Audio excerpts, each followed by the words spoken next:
'Di ba kasi can you imagine magla-live siya, pinagbabantaan niya. Si Win Gatchalian, oo, legit mga minamahal. Pinagbabantaan ni Alan Peter Cayetano itong si Win Gatchalian na huwag kang papagamit dyan sa Malacanang kung ano man yung ino-offer sa'yo na posisyon. Sa tingin ninyo, nagpapagamit si Win Gatchalian? Ha? Sa tingin ninyo, ano ba yung offer kay Win Gatchalian? Sige nga, tanungin ko kayo. Diba, can you imagine this? Tingnan nyo Tingnan nyo tong hanas ni Alan Peter Cayetano. Hay, mag-live gusto, umattend ng Senado, ayaw. O, panoodin natin to mga minamahal. Kaya nga sabi ko, mag-ingat si Senator Win. Kasi maganda naman future niya. Huwag ka magpagamit sa Imagine, kaya sinasabihan ko na mag-ingat si Senator Win. So, ano yung gusto niyang palabasin? Mapapahamak si Win Gatchalian kapag naging Senate President siya? Or nagpapagamit itong si Win Gatchalian dito sa administrasyon? Ganon ba yung gustong palabasin ni Alan Peter Cayetano? Merong pananakot. Nananakot si Alan Peter Cayetano, mga minamahal. 'Di ba? Grabe tong vlogger na to. Si Alan Peter Cayetano, literal na vlogger na malala eh. O, panoodin natin. Kaya nga sabi ko, mag-ingat si Senator Win. Kasi maganda naman future niya. Huwag ka magpagamit sa Malacanang at dun sa mga kasamahan mo. Kahit bibigyan ka ng high position. I'll give you the advice that someone I really respect gave me, which is, receive, don't grab. I didn't grab the Senate presidency in 2016.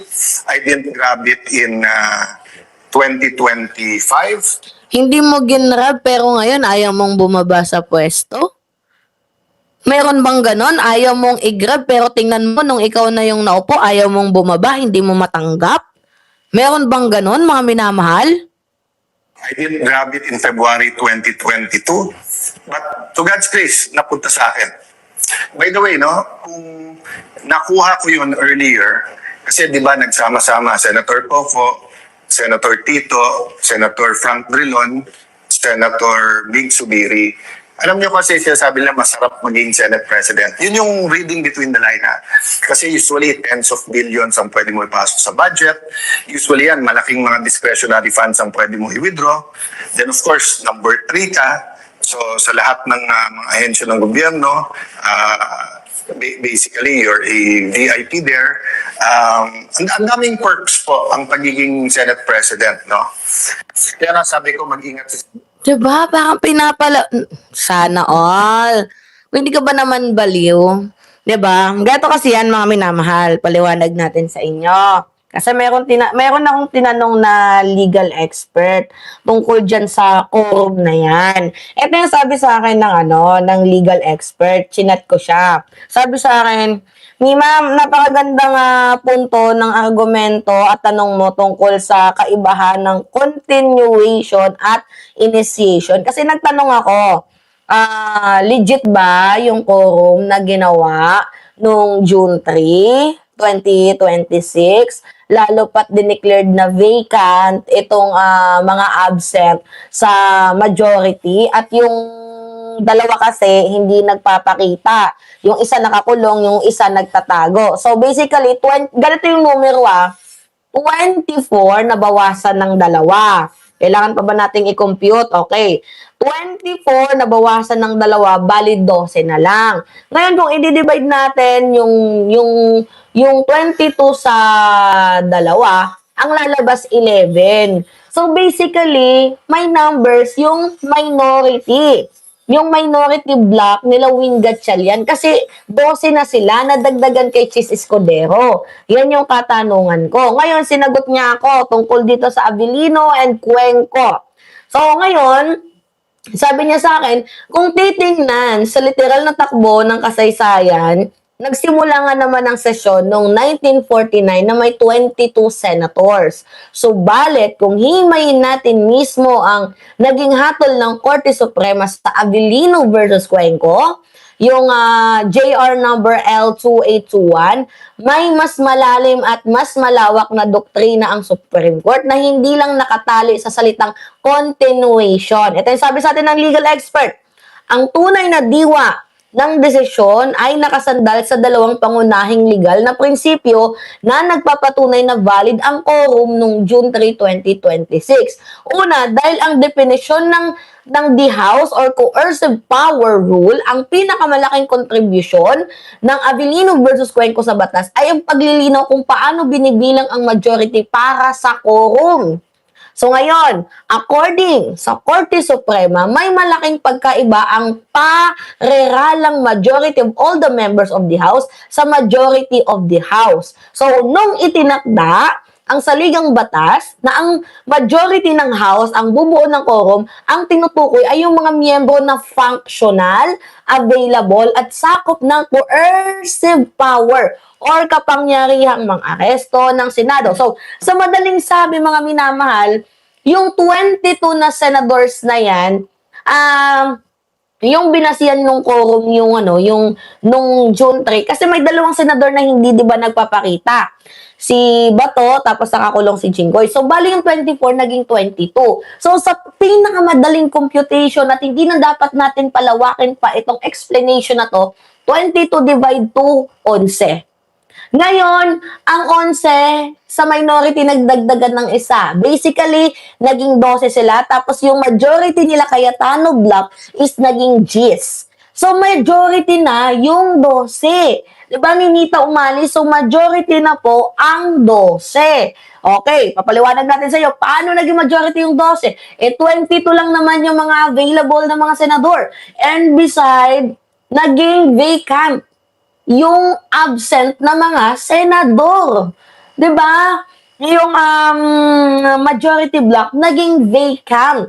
Ngayon, okay, pagpatuloy pa natin to. Noong 1941, ay noong 1949, hindi binilang si Sen. Tomas Cofensor dahil nasa ibang bansa siya at hindi maabot ng Senado. Kaya ang naging basihan ng majority ay naging 23 na lang sa halip na 24. Dahil dito ang senators na 12 ay naging sapat na quorum or 12-23. Ngayon, nung June 3, 2026, nasa abnormal na sitwasyon ang Senado. Paano naging nasa abnormal na sitwasyon ng Senado? Si Senator Jinggoy Estrada sumuko. Si Bato de la Rosa ay hindi mahagilap kung saan nang kinaroroonan. So dahil hindi maabot ang coercive power ng Senado upang piliting pumasok, so bawas sila. So naging 22 na lang ang mga functional. Again, ulitin natin, 22 na lang ang mga functional na senator. So sa loob ng 22 senators, ang absolute majority ay 12. Kaya ang pagpasok ni Chis Escudero kasama ang 11 minority ay automatikong bumubuo na siya ng valid quorum. Gets ninyo? Ezekiel Manaragon, bumubuo na siya ng valid quorum. Ngayon, ang pag-iwas sa constitutional crisis or yung anti-paralysis doctrine na ginagawa ng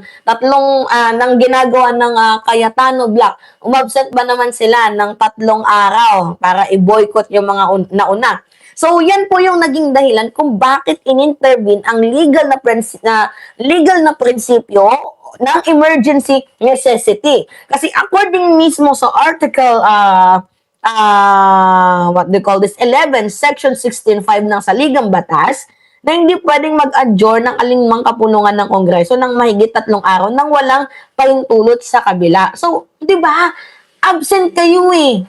So, ngayon kailangan may mga bills, may mga proposed bills na kailangan ng permahan kasi binoboycott ninyo. Kaya, according nga din sa mga legal expert, katulad ni Dean Renhilio Aquino ng San Beda Graduate School of the Law, hindi papayagan ng batas na ma-hostage ang buong sangkay ng gobyerno dahil sa isang sadyang boycott.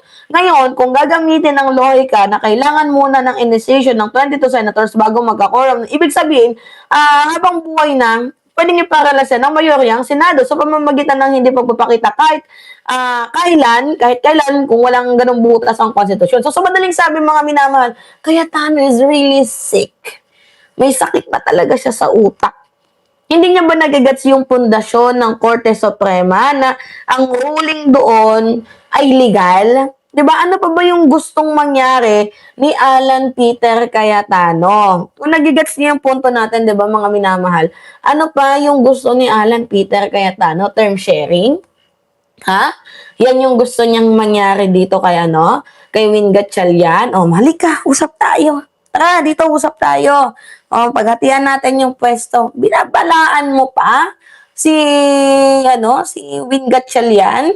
Tara, usap tayo. Ito yung magandang solusyon ko. Mag-usap tayo. Tapos ang gusto ninyong mangyari, term sharing. Oy!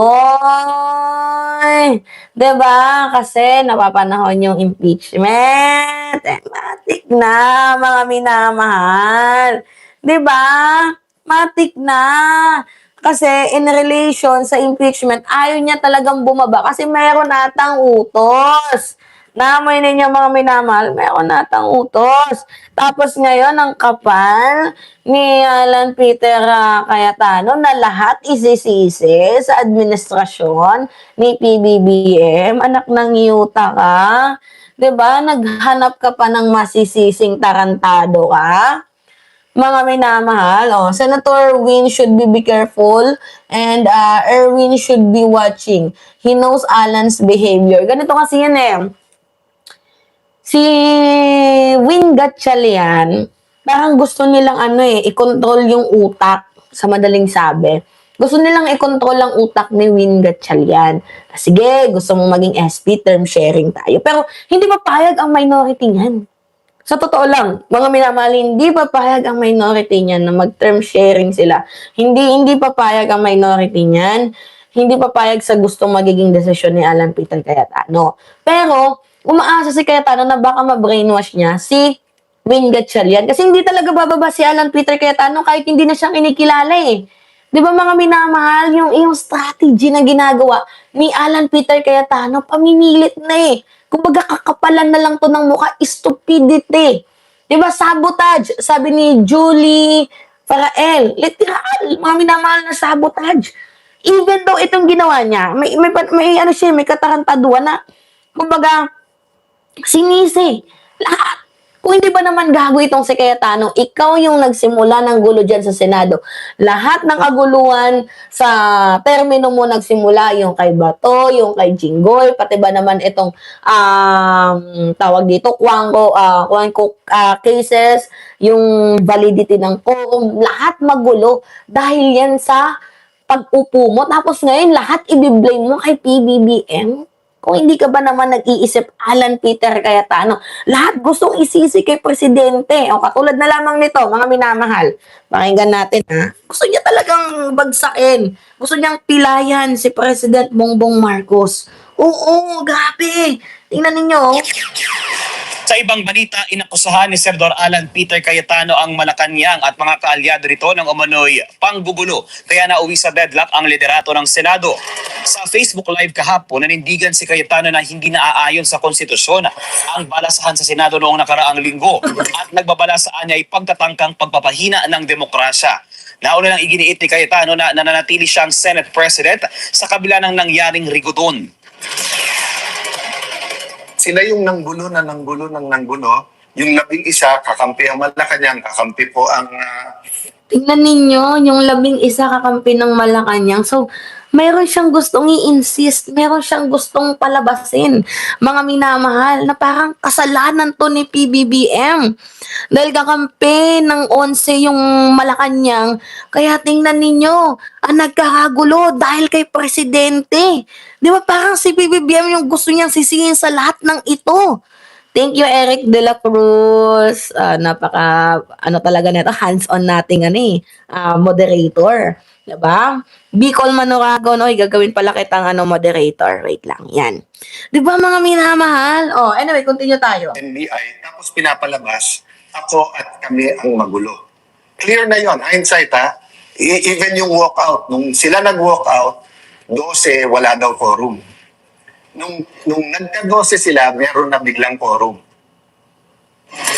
Pinag-iingat din ni Cayetano si Acting Senate President at Senate President Pro Tempore Sherwin Gatchalian na huwag magpagamit sa Malacanang. Hinimok din ni Cayetano ang mga kapwa-senador na bumalik sa trabaho at protektahan ang independence ng Senado. Bumalik sa trabaho, ikaw nga tong hindi bumabalik sa trabaho. Ay, thank you, Bicol Manurag. Manurag pala. 'Di ba? Imagine nyo na lang yan, mga minamahal. Siya pa yung nag-insist na bumalik sa trabaho, eh siya naman tong absent ng absent. Hindi ba naman tarantado?